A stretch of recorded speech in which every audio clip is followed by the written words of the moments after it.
Good morning, everybody. We are gonna need a blanket today. If you don't have one, it's fine. Ooh, we've got Maggie joining us too. Oh, lovely. I love all the dogs to come to yoga.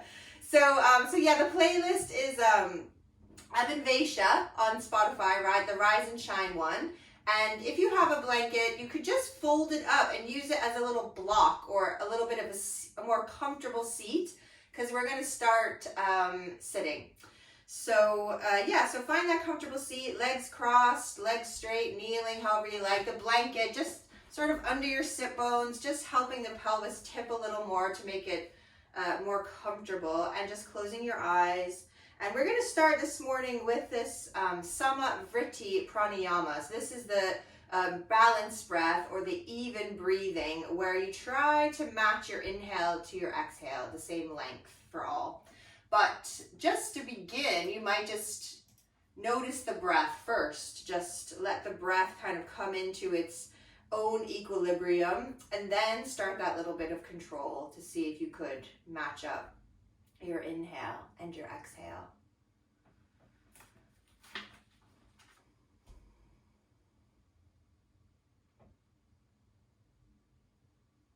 So we have reached our final klesha, these 5 obstacles or afflictions that cause us to suffer and keep us from being free. And these, they occur within us on various dimensions. The first couple were more intellectual level, and the last few were more emotional. And today, this final klesha, which is Abhinivesha, this is realized on an instinctual level, and it is considered the ultimate fear, or the root of fear itself, which is the fear of death. And in the West, many people view death as final, whereas in the East, there is belief in many lives through reincarnation. This brings us back to the concept of self, or Purusha, this notion that you are not your body, you are not your ego, you are the self. So really, there is nothing to fear. Within the Bhagavad Gita, Lord Krishna speaks of the self, saying, "Swords cannot pierce it, fire cannot burn it, water cannot wet it, and wind cannot dry it." So fear is a very real obstacle, and probably we've all been a little guilty of allowing fear to stand in the way of experiencing something wonderful. Yet when fear is dissolved, you open yourself to new experiences, you reorient your sights towards something deeper, maybe even that true self. So we know after these few weeks that clinging to anything causes us to suffer, even if it is life itself that we cling to. So this morning we try to practice from your instinct. And if you feel fear, sometimes the fear is sort of hides itself in a protection, maybe a manifestation of protecting ourselves from postures in our practice, or maybe even scarier poses like inversions and things like that, which are, legitimate fear. But see what would happen if you felt your way instinctually instead of allowing that little whisper of fear to come in at all. And when the time comes, really allow yourself to surrender to everything.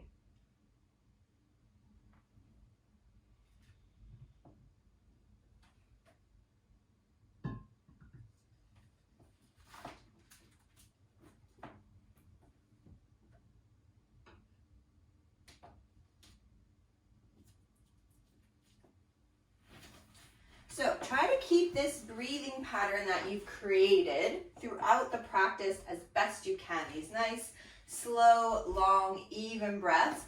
And just stretch your legs out in front of you now. And if you're on the blanket, it should feel almost just like your sit bones are going to roll off. And this really helps you to sit up and out of the legs. And then put a little bend in your knees with your feet flexed. And we're just going to come forward and wrap your arms underneath your legs, and even just let the head come down maybe. And see how that breath feels, that nice even breathing feels now. We're in this sort of instinctual protective position. Maybe even close your eyes and just really tap into how this feels for you this morning.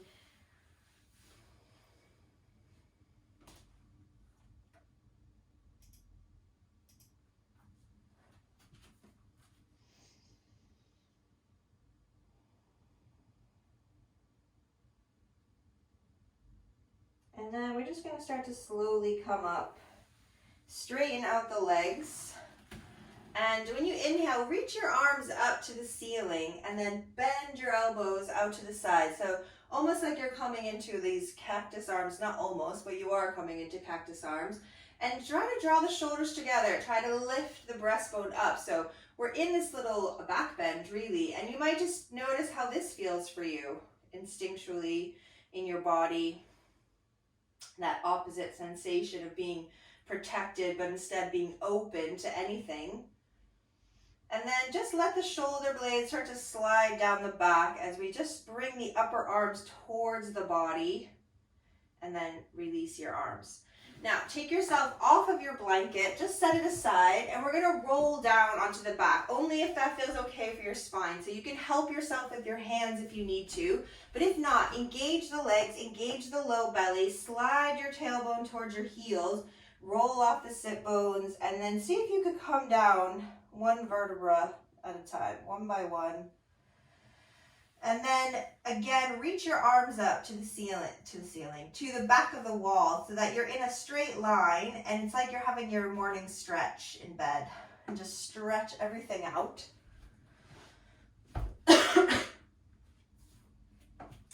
And then flip yourself over to your tummy, however you want to do that. So just get yourself over. It doesn't matter if you're facing away from me or not, because when you flip over to your tummy, just gonna think about closing your eyes. Take away that sense and see if you could feel your way in. And you're gonna bring your elbows under your shoulders so that you're on your forearms.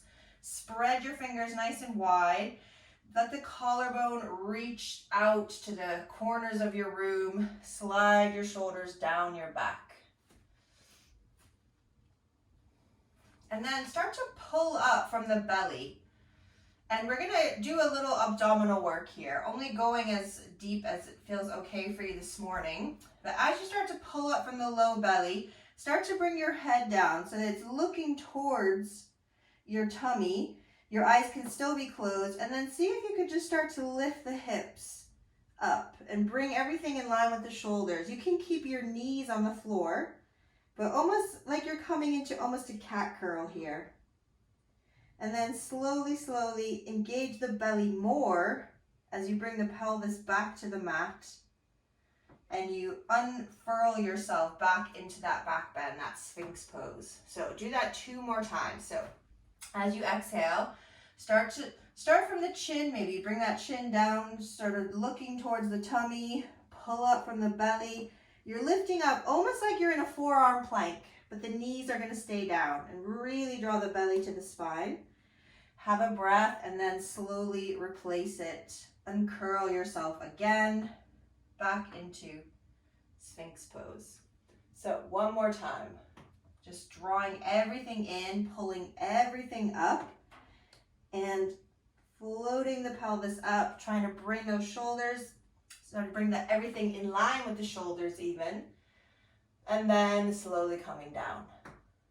When you come down this time, stretch your arms away, and now you're on your front in that morning stretch. Have a breath here, and then when you're ready, flip yourself back over onto your back.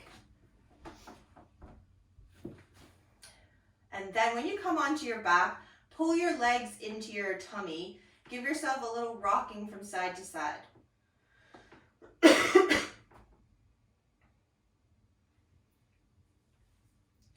Now from here, we're going to come to stand. So do that instinctually as well. However you want to get up to stand, get there.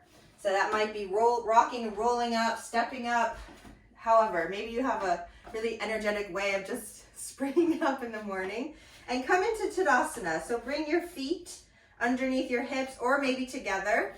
And then as you breathe in, reach your arms up and really let that breath fill every space of the body. And as you exhale, bring your arms down. Trying to keep that same nice Vritti, that even breathing. So as you breathe in, feel like there's an expansion through the hips, through the belly, through the chest. And then exhale, bring your hands back down again.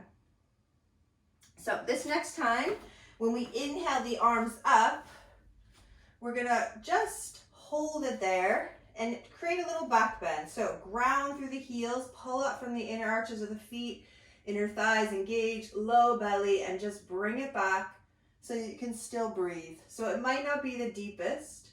And then as you exhale, pour yourself down to your legs. Have a breath here in forward fold. And then when you inhale, lengthen out the spine and look up in your half forward bend. And then exhale, fold again. This time, bring your hands to the mat under the shoulders, step it back into plank, and lower yourself down. So this morning, choose whatever back bend feels the best for your body. That might be traditional cobra. You might like to take the arms out wide onto the fingertips. Use the arms as a little help. Some of you might like up dog. So feel your way instinctually into the back bend that works for you, and then press back to downward facing dog. So remembering that in back bends, we should never feel any pinching or any discomfort of the spine. What you're looking for in a back bend is that feeling of openness and stretch through the front body. So it should feel nice.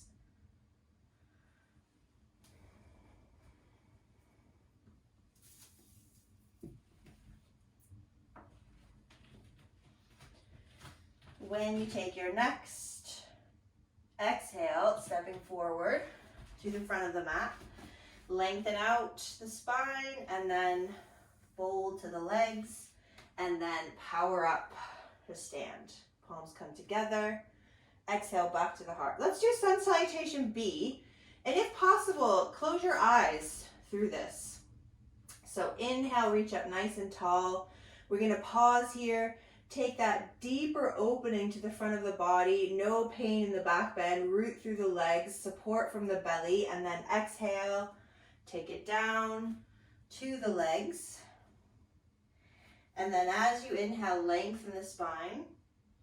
And then as you exhale, fold again. Feel that your way for the hands under the shoulders, step back to plank and lower. Choose that back bend that feels good for you. Sometimes in a traditional cobra, lifting up one leg, having it sort of pull back, then lifting the other, pulling that back. Creates a little more space for the low back.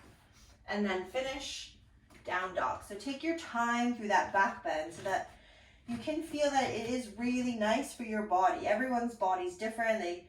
Back bending is a really personal thing. Well, yoga is a really personal thing, but especially there, you want to feel no fear in your back bends, but it should be a pleasurable experience. Now, step your right foot forward, turn that left heel in, breathing up your way into Warrior One. When you feel your palms connect and your inhale turns to exhale back to plank, and going through that vinyasa again, slowing it down so that you can really feel your way through it, creating this sort of harmony with your body and the postures, finishing back in down dog. When you get to down dog, have a cycle of breath as we prepare Warrior One on the other side. So as you exhale, left foot forward, turn that right heel slightly in, use the in-breath to power up. And just feel for the palms connecting. And then you're back to your final vinyasa. Stepping back to plank, lowering your way down. Choosing that back bend. Some of you might be coming halfway into your up dog, that's fine. And then finishing in down dog. When you get to down dog this time, we're not rushing off to another posture. We can just stay there and breathe. Slow your breath back down if it got a little bit quicker there.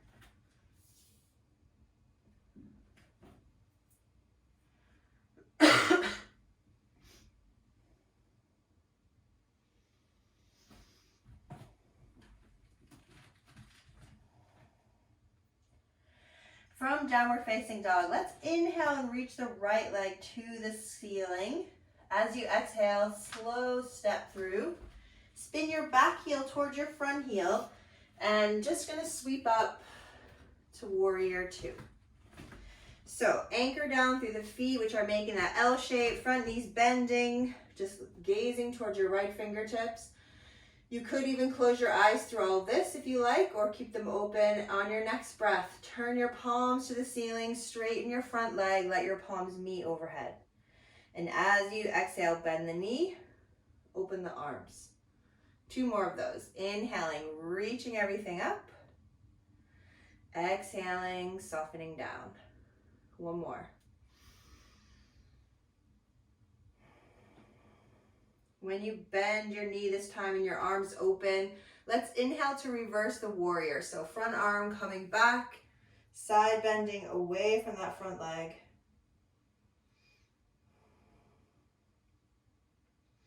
And then as you take your exhale, side bend towards the front leg. Take the back arm up and over. Front forearm can just gently rest to that front thigh. And then inhale, come back up to warrior 2. So let's move into warrior 1 from here. So we're just gonna turn this back foot a little more towards the front so we can pivot round. Might even step that left foot a little wider. So now instead of facing the side of the mat, you're facing the front of your mat. And from here, just like we did on the belly, we're gonna curl ourselves down. So pull the belly back, let yourself just start to float down towards that front leg. So you end up draping over, but in draping, you're not being complacent. So keep that belly engaging. To come up, use the legs, use the tummy to restack your spine. If it feels too much weight with your arms, bring your hands to your hips. Let's do that just 1 more time. So pull the belly in, start to let yourself come down. We feel that sort of more protective positioning of the body, but then we can breathe in and open up. As you exhale, take your hands down to frame the front foot. Have a little rest in child pose or down dog, or make your way through your vinyasa sequence, again with the right back bend for your body.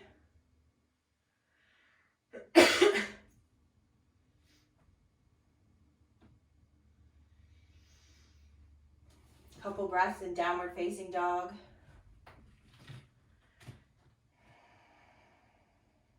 And then as you breathe in, let's reach that left leg up to the ceiling.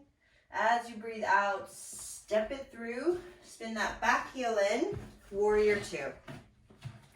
Give yourself a moment to just find the positioning, the feet position for your body, so that L shape, heel to heel, maybe heel to arch, just playing around with that. And then we're going to turn the palms to the ceiling, straighten the leg, tap the palms overhead, and then soften the knee, open the arms back out. Following your Sama Vritti breathing, this nice even breath, moving you between these 2 slight variations of the posture, and just don't need to rush. On your 3rd one, when you come back to your warrior 2, the palm still faces up as we reach that left arm up and back. So reverse warrior here, side bending away from the front leg. Then as you exhale, side bending towards the front leg. Into side angle pose, front forearm just gently resting to the thigh. And then bringing yourself back up to warrior 2. Moving into warrior 1, so turning everything to face the front of your mat now. Let the pelvis be facing towards the front, most importantly as we come forward. So we want the pelvis to be even here. So pull up from the belly, and we go from warrior 1 to a sort of draping over that front leg. And then using the power of the legs and the support of the tummy to lift back up. Let's do that 1 more time. So curling down, letting yourself soften to that front leg, and then powering yourself back up to stand. And then exhaling the hands down, they can frame that front foot, and you can take it back for a vinyasa, or option to skip it, of course. Excuse me.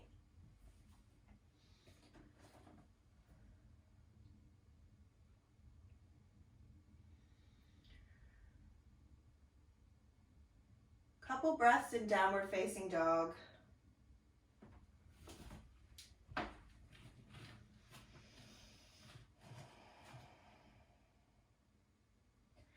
From down dog, let's walk the hands back towards the feet. So again, I have to really pull up from the low belly. Letting yourself just drape down to the legs. And then from here, we're gonna move into Malasana, this low squat. So bending the knees, bringing your sit bones down to your heels. And we might even just open the knees here a little bit and maybe just move around, just kind of wiggle around into your body. And then we're just going to reach the left arm up and twist over to the left. Let that right hip come with you. So just bring yourself round from that pelvis and then bring it back down to the center, other side. So as we reach the right arm up, we let that left frontal hip bone rotate round with you. And then come back to center. And then bring your knees to the mat and walk your way out into child pose. And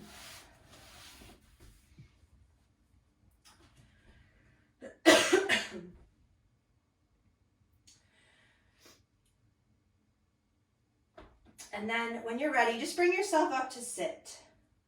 So we're going to do one final posture today, this morning. Well, that's not true. We have got a couple more, but we're going to do this one posture, which is, obviously if we were together talking about a class about fear, we'd probably do the scariest postures, which are, probably for many people inversions, but that's not really safe. And in a half an hour practice to move into something like a headstand, probably not like that my idea of safe.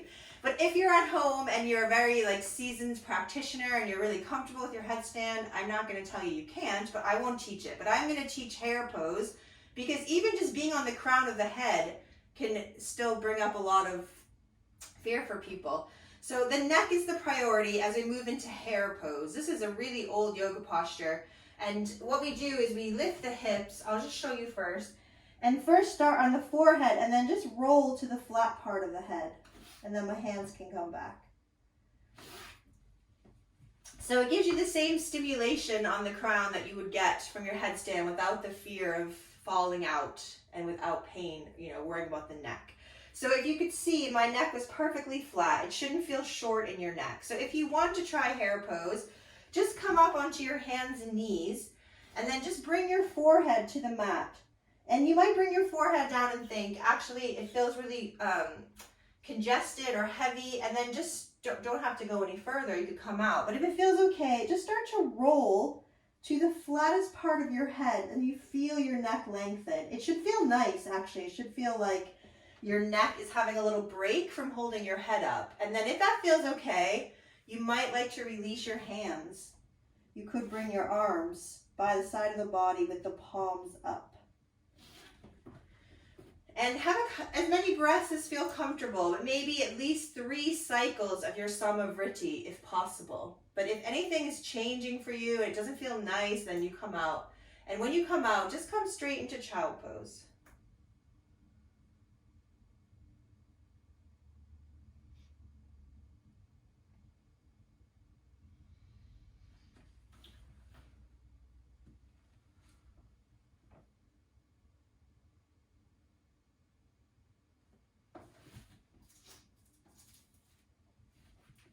Couple breaths in child pose.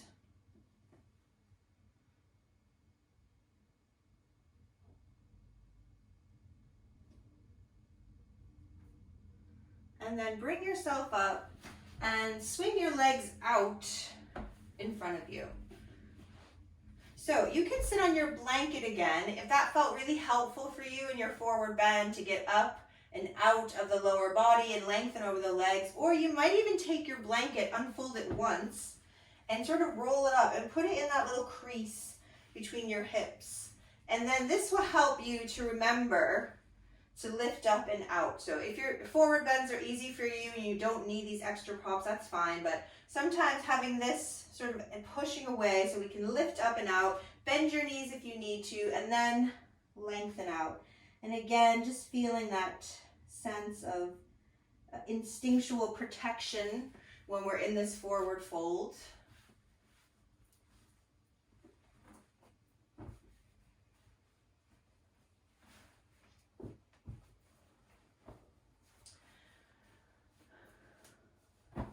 And then slowly coming out. You might like to fold your blanket and just put it where your head's going to go. For Shavasana, you might want to put it over you. And then lie yourself down. And even this posture, Shavasana, for many, it's full of fear. You know, being still, when we open ourselves like this, with the legs wide, the arms out, the palms up, that can bring up a lot of stuff for people. So you might just notice how Shavasana feels for you. Maybe Shavasana is the only reason you're here. That's great. And then just see if you could come back to that even breathing, but without effort. So just let that even breathing just come from the sort of body's innate ability to just be breathed by the breath.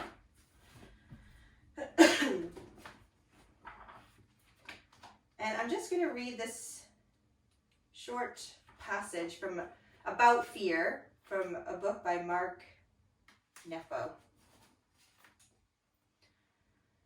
Whether it's my early fear of dogs, or fear of my mother's anger, or my fear of facing cancer, or the fear of losing friendships I depend on, they all reside in a deeper fear.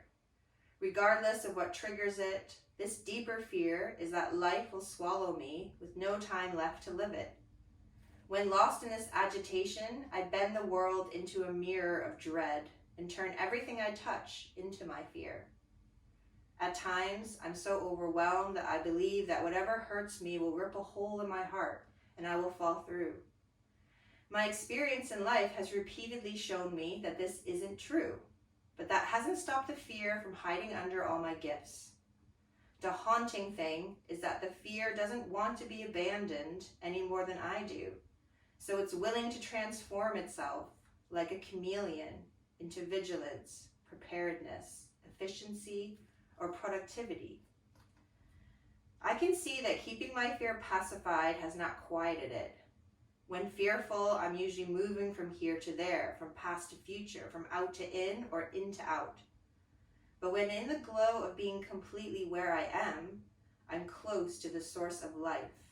And this glow of aliveness softens every circumstance, from the cup to my lip, from the window to the road. When sipping from this aliveness, my fear, like a tired wolf, goes quiet and curls up next to me. If I could, I'd hold my fear and baptize it in the lake of my heart.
If I could, I'd hold my fear and baptize it in the lake of my heart.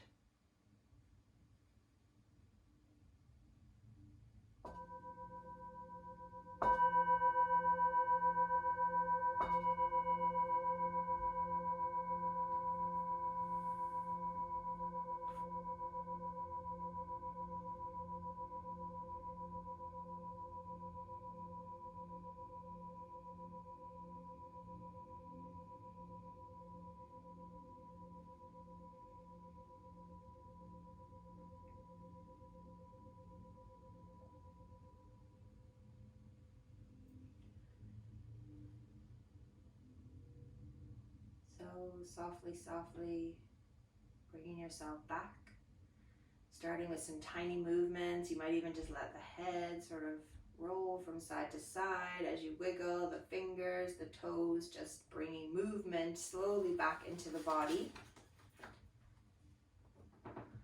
And in time, rolling yourself over onto the right side. And then bringing yourself up to sit. So I thank you, everyone. Namaste.